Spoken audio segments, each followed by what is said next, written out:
seeing a couple parallels. You mentioned earlier that when you're going through the adversity of your playing career, you really didn't have any support, and it seems like what you're doing is a complete 180, where you're giving the players everything that you possibly can to compendiously articulate your ideas and your visions to help them, and like you said, be like an older brother.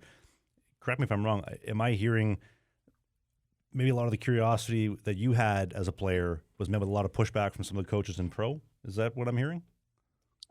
Yeah, I think, the other thing too is in this setting, I see the game a different way, and I know how to, like, I kind of play fast paced chess. So I see the game a different way and how to move pieces around. And sometimes, in my day, like, a coach has a certain way of seeing it and wants it. And it's for me, it was tough because I saw it differently. Like rules of, like, you're only allowed to rim the puck along the wall.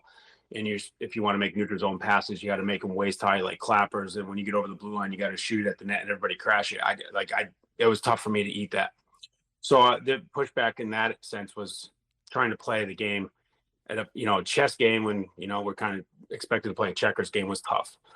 And also with teammates too, like when you're trying to suggest something, there's a lot of ego and stuff, and they could feel like they're getting angled. But for me, it was more about, like, the more communication we have and helping you see the play is a help for all of us. It's not just like me being a dictator. So that was tough too, a little bit when I was playing. Some guys that got along great, like a guy like Robert Nielsen, me and him saw the ice so well together. It was like hand in glove. It was so much fun.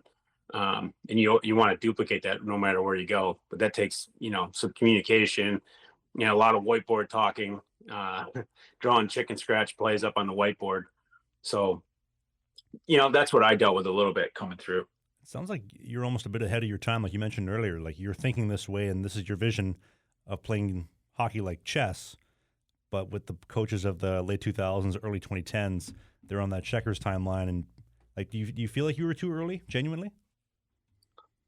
Yeah. I mean, the right fit, like, a guy like Steve Ludzik, I got to play for him my rookie year. Like, he got me pretty well. He was the same. He went through the same in his day in the 80s and 90s, where he kind of got boxed in a little bit.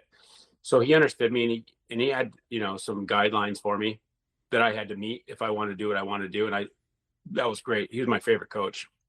I respected him so much, and I still do to this day. I just saw him last weekend. Him and his wife, Marianne, came and picked me up, actually, from the Buffalo airport. But the way he approached me was amazing. There are guardrails, and you can't be a loose cannon, which growing up I kind of was, because I was so offensive and I could do so many things with the puck.